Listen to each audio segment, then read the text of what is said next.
Assalamualaikum warahmatullahi wabarakatuh. Selamat datang kembali di channel Restu Horor. Apa kabar teman-teman semua? Semoga kalian dalam keadaan sehat, baik, dan tentunya dimudahkan segala urusannya oleh Tuhan Yang Maha Esa. Amin, amin, ya rabbal alamin. Pada kesempatan kali ini, saya akan menceritakan sebuah kisah yang berjudul Hangusnya Satu Keluarga. Sebelum masuk ke ceritanya, bagi teman-teman yang baru bergabung di channel kami, jangan lupa klik tombol subscribe-nya dan juga lonceng notifikasinya, agar kalian semua tidak ketinggalan cerita-cerita menarik dan terbaru dari channel kami. Terima kasih. Tak usah berlama-lama lagi, langsung saja kita masuk ke ceritanya. Di pinggiran Purwokerto, dekat jalur rel kereta yang sudah jarang dilewati, berdiri sebuah rumah papan dengan atap seng yang mulai berkarat. Rumah itu kecil tapi tertata rapi. Lantainya disapu setiap pagi, perabotnya sedikit dan tidak ada barang mewah di dalamnya.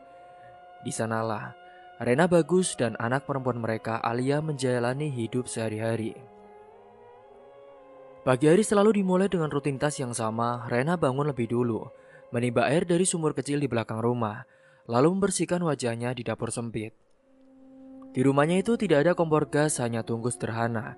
Jika beruntung pun ada nasi sisa semalam yang dihangatkan kembali. Jika tidak, Rena cukup menyeduh air panas untuk diminum bersama Bagus sebelum ia berangkat bekerja. Mas, sarapan dulu ya. Ini ada nasi semalam yang diberikan sama tetangga. Apa nggak bau, Dek? Enggak, ini udah aku masak. Jadi nasi goreng, ini untuk sarapan kamu aja. Nanti alias sama aku gampang. Ya udah. Bagus bekerja serabutan, pekerjaan utamanya membantu bengkel tambal ban milik orang lain di jalan raya. Jarak kerja itu sekitar 2 km dari rumah. Kadang ia di sana diminta membersihkan bengkel, kadang mengantar ban, kadang juga hanya duduk menunggu pelanggan yang tidak tentu datangnya. Upahnya tentu saja tidak tetap, ada hari ia pulang membawa uang, ada hari juga ia pulang dengan tangan kosong. Bos, hari ini sepi banget bos. Kalau sepi gini, saya boleh pinjam uang dulu nggak? Ya nggak bisa lah Gus. Mau pinjam uang dari mana? Orang saja belum dapat uang. Bagus hanya diam saat itu. Di sisi lain, Alia biasanya bangun terakhir anak itu masih duduk di bangku sekolah dasar. Seragamnya sederhana, warnanya sudah mulai pudar, tapi selalu bersih. Rena memastikan rambut Alia rapi sebelum berangkat ke sekolah. Meski sering kekurangan, Rena selalu berusaha agar anaknya tidak terlihat berbeda dari anak-anak lain. Alia, nanti kalau di sekolah kamu jangan nakal ya. Sekolah yang rajin, biar cita-cita kamu tercapai. Iya bu, pelan-pelan aja jalannya ya. Iya bu, kalau gitu Alia berangkat dulu ya. Dialog di rumah itu jarang panjang, bukan karena tidak saling peduli, tapi karena masing-masing sudah paham keadaannya. Mereka terbiasa berbicara seperlunya saja. Pada sore hari menjadi waktu yang paling hangat bagi keluarga itu. Alia pulang sekolah membawa cerita kecil tentang teman-temannya. Rena pun mendengarkan sambil menjahit pesanan tetangga.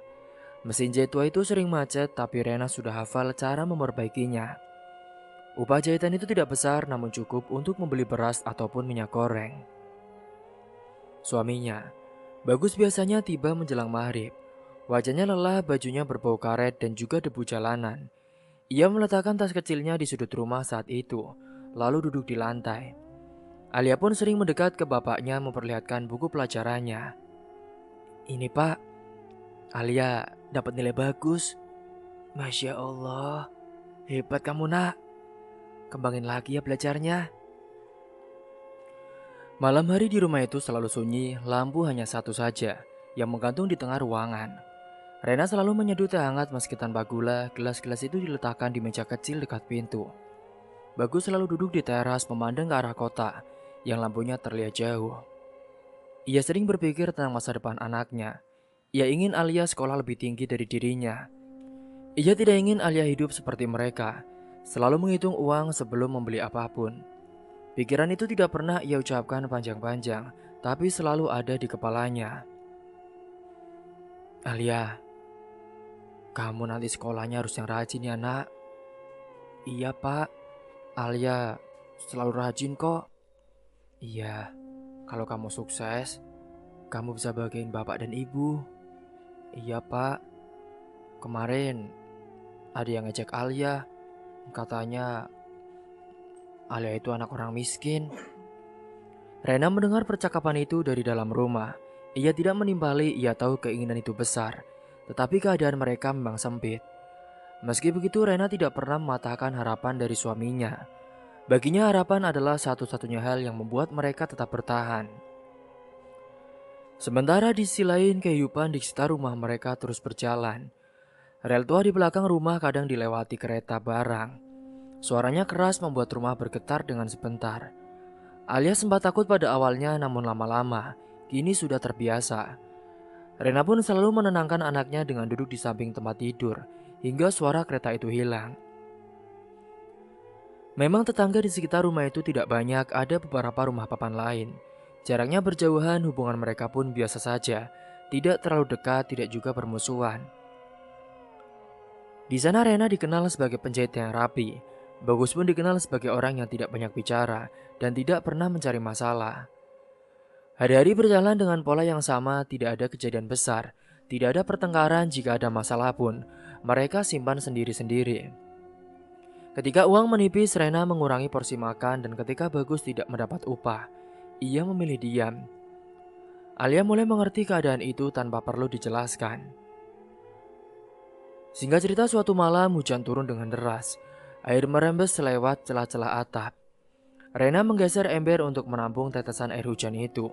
Sementara Bagus, ia membantu menahan seng yang goyah. Alia yang malam itu tidak bisa tidur, ia duduk di sudut rumah, memeluk lututnya menunggu hujan reda. Tidak ada keluhan, hanya kesabaran. Bu, Alia lapar bu, ada makanan gak? Ada nak, bentar ya, ini lagi benerin ini dulu, biar gak banjir rumahnya. Iya bu. Di dalam rumah itu Rena memang terbaring sambil menatap langit-langit. Hari-hari ia jalani menghitung sisa benang jahit, memikirkan pesanan yang belum selesai. Ia juga memikirkan uang sekolah untuk anaknya bulan depan. Semua itu berputar di kepalanya, tapi ia tidak pernah menyalahkan suaminya. Baginya mereka sudah melakukan yang mereka bisa. Rena tidak pernah meminta dibelikan apapun oleh suaminya. Baginya, kebahagiaan yang paling penting adalah untuk anak satu-satunya. Seiring berjalannya waktu, kini hari itu. Di Purwokerto, kotanya terus bertumbuh. Bangunan baru selalu muncul, bengkel-bengkel kecil mulai tergeser. Bagus belum menyadari perubahan itu akan terpengaruh pada hidupnya.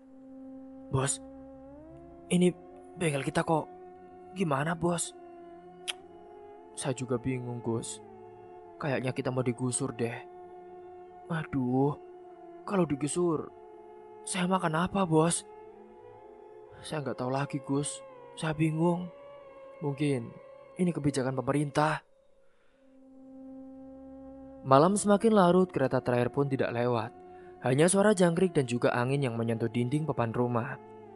Di rumah kecil itu, 3 orang tertidur dengan pikiran masing-masing. Tidak ada firasat buruk, tidak ada tanda bahaya. Hanya kehidupan sederhana yang berjalan dengan perlahan. Pada hari itu, malam sudah larut. Hujan tidak turun tetapi udara lembab menempel di dinding papan rumah. Rena dan Bagus berbaring tanpa saling membelakangi. Lampu sudah dimatikan, hanya cahaya dari luar yang masuk lewat celah papan. Alia tidur di ruangan depan, nafasnya terdengar pelan. Bagus tidak bisa tidur. Pikirannya penuh sejak sore, ia bergeser sedikit lalu duduk di tepi ranjang. Rena membuka mata dan ikut duduk di samping suaminya. Mas, kok gak tidur? Emang besok gak kerja? Bengkelnya mau digusur dek, kata Bagus dengan pelan. Rena diam-diam menunggu Bagus melanjutkan ucapannya. Bagus pun menghela nafas selalu menyebutkan kabar yang ia terima siang tadi. Pemilik bengkel sudah menerima surat, tanah itu akan dibangun ruko. Waktu yang tersisa pun tidak lama. Upah terakhir akan dibayar, setelah itu semuanya telah selesai. Jadi, Kata bosku, tanah itu bukan milik dia. Dan tanah itu sudah ada yang beli dari kota. Katanya mau bikin ruko yang lebih besar. Kalau gitu artinya Mas gak tahu mau kerja apa lagi. Mas bingung. Rena menunduk, ia tidak terkejut tapi tetap merasa berat. Selama ini bengkel itu menjadi tumpuan utama dari keluarga itu. Tanpa bengkel, Bagus tidak punya tempat kembali untuk memberikan uang. Sudah mas, gak apa-apa. Mungkin itu emang udah jalannya. Kita cari yang lain aja ya, bareng-bareng. Kata Rena dengan singkat. Bagus mengangguk meski ia tahu mencari kerja tidak semudah itu. Usianya sudah tidak muda, tenaganya juga tidak sekuat dulu. Ia pun kembali berbaring namun matanya tetap terbuka hingga dini hari tiba. Sementara di sisi lain pagi datang tanpa menunggu kesiapan siapapun. Bagus kini tetap berangkat seperti biasa meski ia tahu hari itu berbeda. Bengkel terlihat lebih sepi, beberapa ban sudah dipindahkan. Peralatan dikumpulkan, tidak ada suara mesin, tidak ada pelanggan. Pemilik bengkel pun datang sebentar saat itu, memberi kabar terakhir dan juga upah dibayar. Tidak penuh, sisanya dijanjikan menyusul. Gus, maaf ya, saya cuma bisa kasih segini dulu. Soalnya kan kamu tahu sendiri kemarin sepi bengkelnya. Iya bos, terima kasih ya bos. Ya udah, saya mau pergi dulu. Nggak tahu mau cari tempat di mana lagi. Bagus tidak membantah, ia menerima uang itu, memasukkannya ke saku lalu pulang lebih cepat dari biasanya. Sementara di sisi lain Rena sudah mulai menjahit pakaian sejak pagi. Pesanan bertambah tapi bayaran tetap kecil. Jarumnya sering menusuk ujung jarinya, darah kecil pun muncul. Ia lap dengan kain lalu lanjut. Ia tidak ingin berhenti, ia tahu setiap jahitan berarti tambahan makan. Siang itu Alia pun pulang sekolah dengan langkah pelan. Ia melihat bapaknya sudah ada di rumah. Biasanya bapaknya pulang sore namun Alia tidak bertanya. Ia hanya menaruh tas lalu duduk diam. Rena melihat wajah suaminya yang murung, ia tidak mengajak bicara di depan Alia. Ia memilih menunggu waktu malam. Menjelang sore saat itu suara motor berhenti di depan rumah mereka. Seorang pria berdiri di teras, wajahnya keras. Nada suaranya tinggi, Rena pun keluar lebih dulu. Gimana nih bu? Udah 3 minggu loh kalian gak bayar. Janji terus. Mau kapan dibayarnya hutangnya? Kata pria itu tanpa basa-basi. Pak, saya mohon maaf pak. Baru saja bengkel tempat saya tutup pak. Saya nggak tahu mau cari uang lagi kemana pak. Ucap Bagus saat itu membela istrinya. Alah, itu bukan urusan saya. Urusan saya itu nagih hutang kamu. Kalian itu udah nunggak ini berapa kali? Lihat bunganya. Rena saat itu berusaha menjelaskan lagi. Ia bilang akan membayar sebagian namun pria itu tidak mau mendengar. Suaranya meninggi, ia menggedor pintu. Alia yang mendengar dari dalam pun langsung menahan nafas. Saya ini udah sabar banget ya pak, bu. Saya yang dimarahin sama bos saya. Kalau kalian gak bayar hutang, saya dapat uang dari mana kerjanya? Iya pak, saya janji pak. Saya janji segera. Bagus yang tadi pun tiba-tiba keluar lagi. Ia berdiri di samping Rena meminta waktu. Pria itu menuju ke arah dalam rumah menyebut-nyebut nama. Menyebut ancaman, Rena pun menahan emosi. Bagus menunduk, akhirnya pria itu pergi dengan peringatan keras. Baiklah, saya tunggu janji kalian lagi kali ini. Kalau enggak, gue bakar rumah ini. Setelah itu rumah kembali sunyi, Alia pun keluar perlahan saat itu. Ia melihat wajah kedua orang tuanya, ia tidak bertanya. Ia hanya mengambil piring dan membantu Rena menyiapkan makan malam yang sederhana. Malam hari itu nasi dibagi lebih tipis, Alia pun makan dengan pelan. Rena memperhatikan anaknya yang sengaja meninggalkan sebagian lauk. Rena tidak menegur, ia tahu Alia melakukan itu untuk mereka. Malam hari itu setelah Alia tidur, Rena dan Bagus kini duduk di lantai. Tidak ada teh malam itu, air panas pun tidak ada. Mereka berbicara seperlunya saja. Gimana nih mas? Utang kita masih 5 juta. Kalau kita nggak segera bayar, bisa-bisa terus bertambah, Mas. Saya pusing. Sayang, kamu gak usah khawatir ya. Itu urusan Mas. Kamu gak usah pikirin. Kamu fokus jaga Alia saja.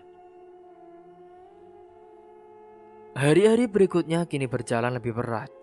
Bagus pun mencoba mencari kerja. Ia datang ke beberapa tempat. Jawabannya sama, belum butuh, masih penuh, tunggu kabar. Ia pun pulang dengan langkah yang sama setiap sore. Rena menambah jam menjahit saat itu. Matanya sering perih, punggungnya terasa pegal. Ia tetap melanjutkan, ia tidak ingin mengeluh. Ia tahu Bagus sudah cukup tertekan. Alia pun mulai sering bilang tidak lapar, Rena tahu itu bohong. Nak, sana makan. Ibu udah masakin itu buat kamu. Enggak bu, Alia udah kenyang kok. Soalnya tadi udah makan. Ia pun tetap membiarkan, kadang ia sendiri tidak makan malam. Ia minum air lalu tidur lebih cepat. Sementara di sisi lain kabar dari kerabat pun tidak pernah benar-benar datang. Rena sempat menelpon janji bantuan diulang. Gimana ini mas? Katanya kalian mau datang ke sini mau bantu. Bukannya dulu waktu mas mau menikah itu kan pinjam uang dari kami mas. Sekarang kan mas sudah sukses. Iya Rena, lagian kamu ini perhitungan banget sih sama saudara sendiri. Lagian bukan begitu mas. Sekarang kami lagi butuh. Udah nanti. Tidak ada kiriman, tidak ada kepastian. Suatu sore Rena pun mendengar bisik-bisik dari tetangga saat mengantar jahitan. Mereka berbicara pelan tapi jelas tentang orang-orang yang tiba-tiba punya uang banyak. Tentang kerja malam, tentang urusan cepat yang tidak tercatat. Benar bu, itu sih, Mbok Darmi itu. Tiba-tiba aja lo kaya raya. Masa? Yang tadinya miskin banget tuh, bisa beli motor PGX. Dari mana coba uangnya? Anaknya aja, kan dia pengangguran bu. Rena tidak ikut menimbali, ia hanya mendengar. Kata-kata itu tertinggal di kepalanya. Bukan tentang makhluk atau hal aneh, hanya tentang pekerjaan kotor yang disamarkan sebagai bisnis. Tapi sih, saya nggak kaget ya bu. Soalnya kan, Mbok Darmi itu punya tetangga yang di kampungnya sana jauh. Katanya dia itu dukun gitu. Ya bisa aja minta bantuan pesugihan. Malamnya Rena menyampaikan hal itu pada suaminya. Ia tidak menyebut nama, ia hanya bilang ada cara cepat yang tak bersih. Mas, aku punya ide mas. Aku tahu gimana biar kita cepat punya uang. Tapi cara haram mas. Astagfirullahaladzim.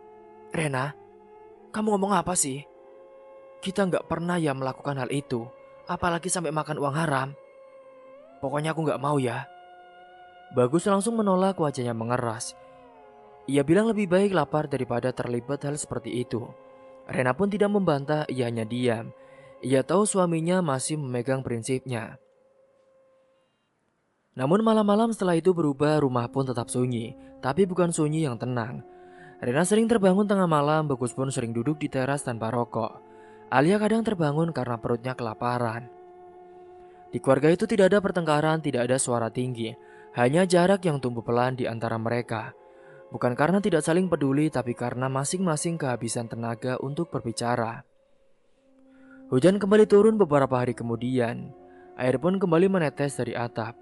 Ember dipindah, rutinitas itu terasa lebih berat dari biasanya. Rena memandangi lantai basah, Bagus pun menahan ceng. Alia duduk di sudut memeluk tas sekolahnya.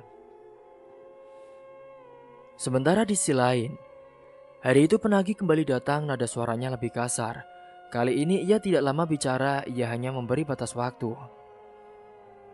Gimana nih? Udah ada apa belum? Pak, 5 hari lagi ya pak, saya janji. Ya udah, kalau itu, saya terima ya. Kalau saja kalian lewati batas. Ingat, ucap mereka. Setelah itu ia pergi. Rena menutup pintu pelan, ia bersandar sebentar, lalu kembali ke mesin jahit. Tangannya bergetar tapi ia tetap menjahit. Bagus pun duduk di luar menatap tanah. Malam itu tidak ada yang bicara lama, hanya kalimat pendek yang perlu. Rena menyiapkan tempat tidur Alia lebih awal. Bagus pun mematikan lampu, mereka berbaring dalam gelap. Pikiran Rena dipenuhi kata-kata yang ia dengar dari tetangga. Pikiran Bagus dipenuhi rasa gagal yang tidak ia ucapkan. Alia tertidur dengan perut yang belum sepenuhnya kenyang. Sementara di rumah kecil dekat rel itu, ketentraman tidak hilang dengan ledakan. Ia retak pelan seperti kayu tua yang mulai rapuh.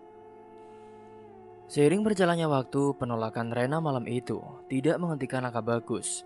Ia memang tidak langsung menjawab, tetapi keesokan harinya, ia pulang dengan wajah berbeda. Ada kelegaan tipis yang tidak pernah muncul sebelumnya. Ia tidak banyak bicara, hanya menyebut bertemu seorang kenalan di jalan.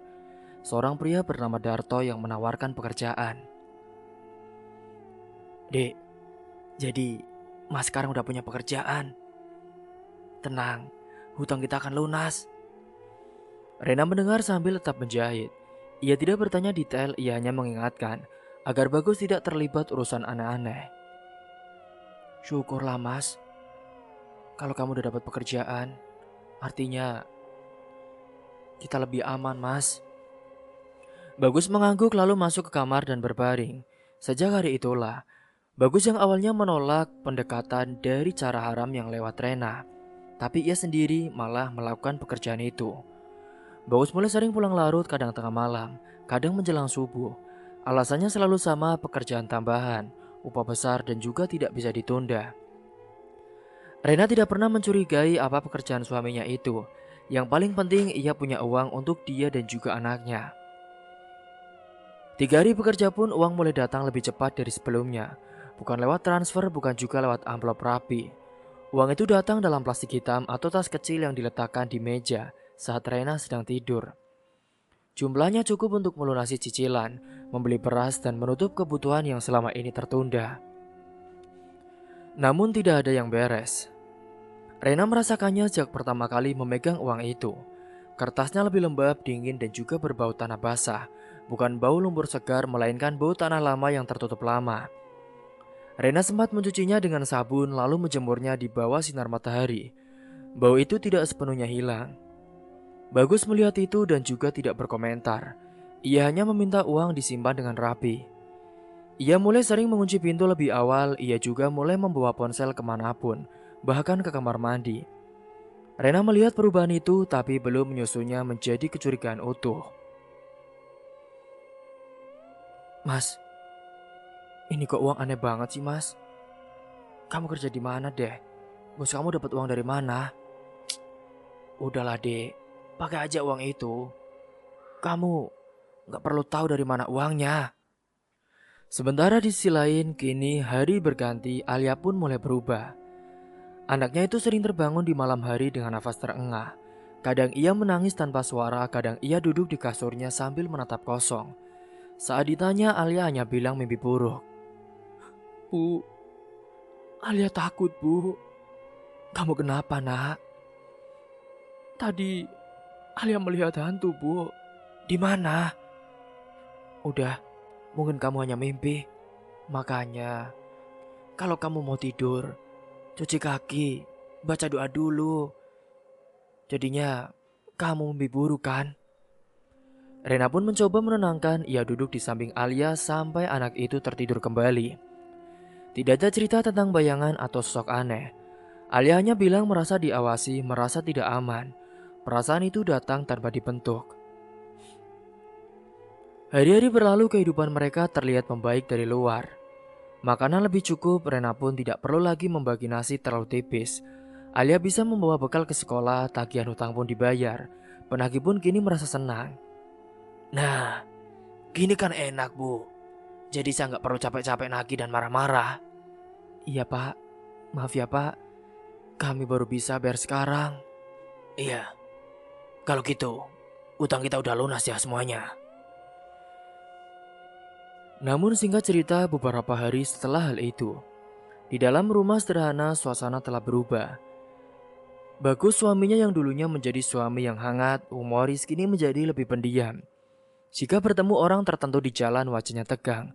Ia sering terlihat gugup, keringat keluar berlebihan. Tangannya bergetar sebentar sebelum kembali normal. Rena mengira itu kelelahan, ia belum menyadari bahwa orang-orang itu adalah bagian dari pekerjaan Bagus. "Mas, kamu kenapa mas? Kok tangan kamu getar gitu sih?" Gak apa-apa dek, cuma mas lagi gak enak badan aja nih," ucap Bagus sembari mencari alasan. Di sisi lain saat itu, kini seiring berjalannya waktu, Rena mulai mendengar kabar lain dari tetangga. Ada warga yang kehilangan uang, ada juga yang tertipu investasi kecil. Ada yang menghilang setelah ribut soal utang. Nama Darto kini mulai terdengar. Meski tidak disebut langsung, selalu ada cerita tentang orang tengah, pekerjaan malam, dan juga janji hasil cepat. Rena pun kini mulai mengaitkan potongan-potongan itu.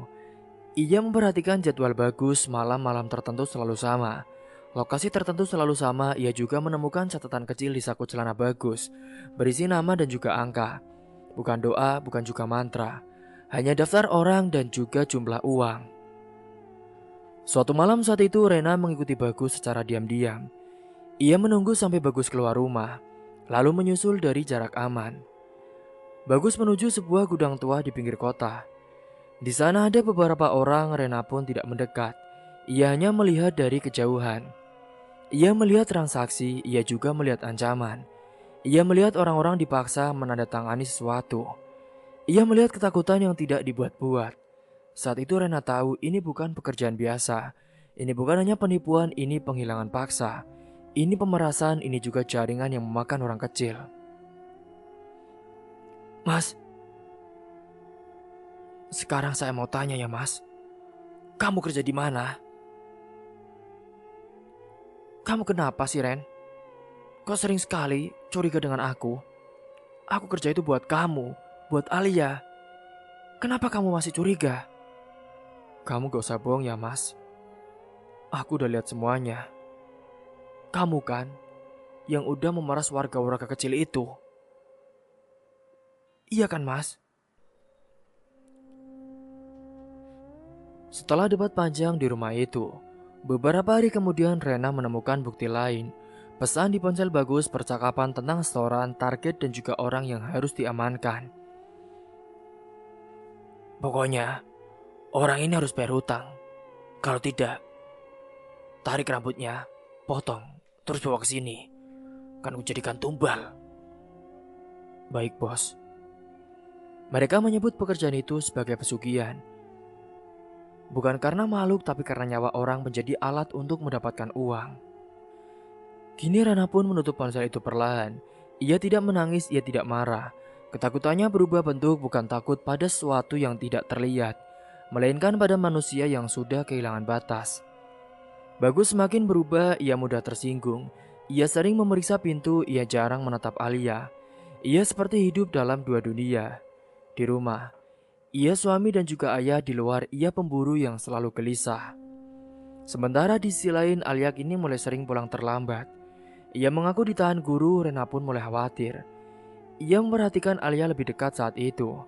Anak itu sering melamun, ia tampak lebih diam di rumah.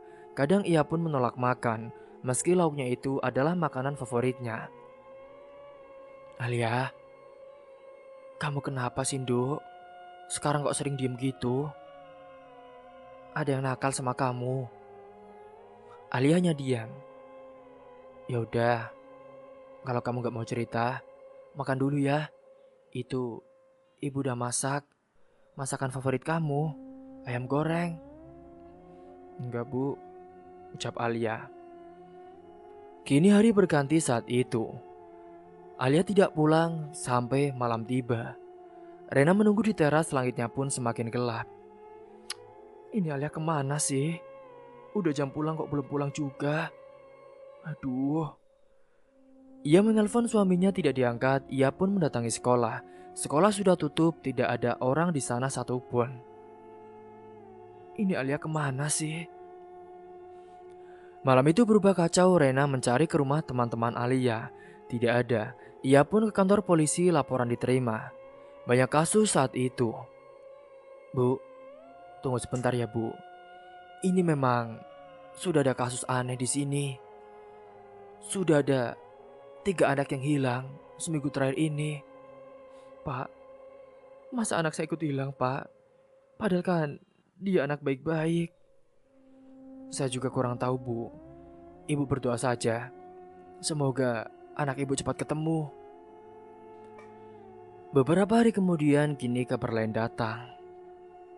Setelah hilangnya anak dari Rena dan juga Bagus, saat itu semuanya mengarah pada pekerjaan Bagus, ke jaringan Darto, ke orang-orang yang ingin menutup mulut.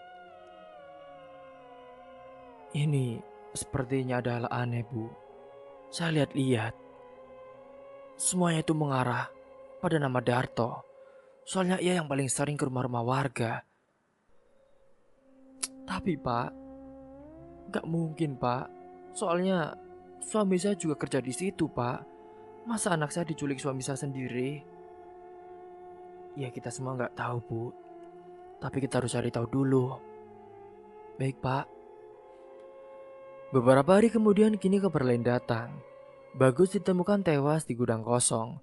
Polisi menyebutnya kecelakaan kerja, jatuh kepala terbentur. Tidak ada saksi, kasus pun ditutup dengan cepat.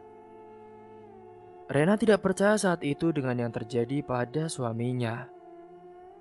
Ia pun datang ke gudang itu, ia melihat bekas darah yang tidak dibersihkan sempurna. Ia mencium bau tanah yang sama seperti uang-uang yang diberikan oleh suaminya. Ia melihat jejak kaki yang bukan milik satu orang. Sementara di rumah, kini Rena membuka semua catatan yang ditinggalkan oleh Bagus. Ketika itu, nama-nama lokasi waktu ia menyadari satu hal yang lebih mengerikan. Bagus dan beberapa rekannya sebenarnya juga korban. Mereka dijanjikan kekayaan cepat, mereka dipaksa terus maju. Saat ingin keluar dari hasil-hasil itu, ancaman datang. Dan saat terpojok, sebagian ada yang memilih bunuh diri, ada juga yang dibuat mati soal kecelakaan, padahal dijadikan tumbal oleh Darto. Rena duduk di lantai rumah itu berjam-jam. Alia belum ditemukan, Bagus pun sudah mati. Polisi tidak bisa membantu sementara kini. Darto tidak tahu entah kemana perginya. Ketakutan Rena kini utuh, bukan lagi ketakutan pada bau tanah atau mimpi buruk. Pak, ini suami saya meninggal gimana Pak? Siapa pelakunya? Kami semua kurang tahu Bu. Tapi kalau dilihat-lihat, sepertinya ini memang kasus pembunuhan.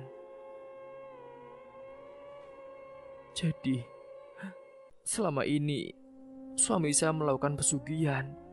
Dia rela menjadi budaknya.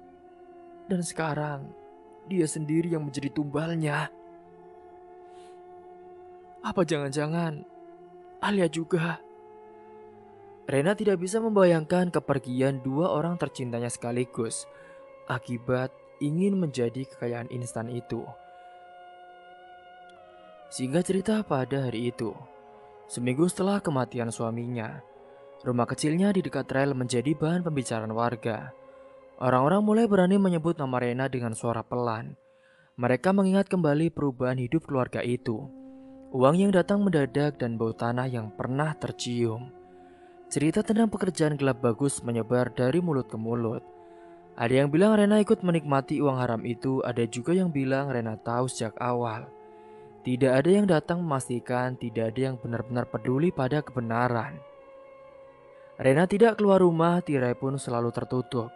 Pintu jarang dibuka, ia hidup seperti bayangan. Pagi berlalu tanpa suara, siang datang tanpa tanda. Malam pun jatuh dengan cepat. Rena hanya bergerak separuhnya saja, ia makan sedikit. Ia tidur sebentar, sisanya dihabiskan dengan duduk diam di lantai ruang depan. Kini Rena benar-benar seperti orang yang kehilangan akal sehatnya. Alia tidak pernah ditemukan. Pencarian berhenti perlahan. Orang-orang lelah, polisi tidak memberi kabar. Nama Alia berubah menjadi cerita lama yang tidak lagi disebut. Sampai suatu pagi tas sekolah Alia muncul di teras rumah Rena. Tidak ada yang melihat siapa yang meletakkannya. Tas itu berdebu dan juga berbau tanah basah. Alia, nak, kamu di mana nak? Kamu pulang, ucap Rena. Tapi tidak ada siapapun di rumahnya. Rena pun mengambil tas itu dengan tangan gemetar, ia membawanya masuk. Ia membersihkan bagian luarnya dengan kain basah.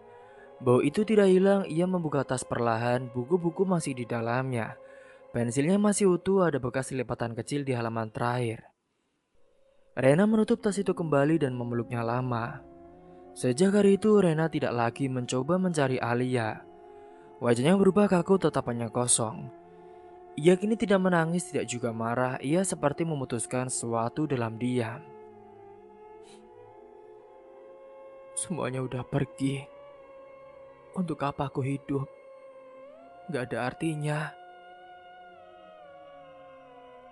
Sementara di sisi lain, kini warga mulai menghindari rumah dari itu. Anak-anak dilarang lewat, orang dewasa memalingkan muka jika Rena terlihat di teras. Tidak ada lagi tetangga yang peduli kepadanya. Beberapa orang mulai berkata bahwa Rena pantas menerima semua itu. Mereka menyebutnya sebagai keluarga pesugihan. Mereka menyebutnya wanita yang diam-diam menikmati hasil kejahatan. Tidak ada yang datang bertanya apa yang sebenarnya ia rasakan. Tidak ada yang peduli bahwa Rena telah kehilangan suami dan anak dalam waktu singkat. Hari-hari berikutnya berjalan lambat. Rena membersihkan rumah sedikit demi sedikit. Ia menyapu lantai, ia mengelap meja. Ia pun membuang barang-barang yang tidak perlu. Uang sisa yang pernah disimpan ia kumpulkan dalam satu wadah. Ia mencium bau tanah yang masih menempel, ia pun menutup wadah itu dan menyimpannya di sudut rumah. Suatu sore, Rena membuka lemari tua di dalamnya. Tersimpan foto keluarga mereka. Foto yang masih lengkap, ada Bagus dan juga anaknya. Kini Rena benar-benar sudah ingin mengakhiri hidupnya. Malam itu, Rena menyiapkan rumah dengan tenang. Ia memindahkan beberapa barang ke tengah ruangan. Ia membuka semua jendela, ia menyusun kain dan kertas bekas di sudut. Gerakannya teratur, tidak tergesa, tidak ragu. Ia duduk di lantai dengan foto keluarga di tangannya. Ia memeluk foto itu erat, tidak ada kata yang keluar. Tidak ada doa yang diucapkan. Wajahnya datar, matanya miring. Sementara di luar rumahnya, "Bos, ini kan rumahnya." "Iya betul, itu rumah dari Bagus. Anaknya kan udah mati, sekarang tinggal dia. Biar kita makin kaya," ucap Darto menyuruh anak buahnya. Anak buahnya itu yang dibayar diam-diam datang ke rumah itu. Ia menyirami rumah Rena dengan bensin dan lalu membakarnya. Api menjalar dengan cepat, dinding papan mulai terbakar. Rena tidak takut, ia malah pasrah dan ingin hidup bersama keluarganya di akhirat nanti. Banyak warga yang saat itu datang dan ingin memadamkan, tapi semuanya sudah terlambat. Api menyala terang lalu perlahan meredup. Pagi datang dengan bau gosong dan juga abu hitam. Ketika api padam, yang tersisa hanya rangka rumah dan abu. Di dalamnya, warga menemukan Rena, tubuhnya terbakar. Tangannya masih memeluk foto keluarga yang sudah menghitam saat itu. Wajahnya tidak lagi bisa dikenali, tidak ada tangisan panjang. Tidak ada upacara besar, Rena pun dimakamkan sederhana. Warga kembali ke rumah masing-masing, cerita tentang Rena pun perlahan tenggelam. Rumah itu dihancurkan dan kini berubah menjadi tempat olahraga setiap sore. Darto dan juga gengnya sekarang hilang, tidak tahu entah kemana. Setelah perbuatannya itu sudah memakan banyak nyawa, kini Darto menikmati harta dari kerja haramnya. Cerita pun tamat. Semoga dari kisah ini kalian semua bisa mengambil hikmah dan pelajaran. Terima kasih telah menyimak kisah ini sampai habis. Kurang lebihnya mohon maaf apabila ada salah kata atau ucapan yang kurang berkenan bagi kalian semua. Akhir kata, wassalamualaikum warahmatullahi wabarakatuh.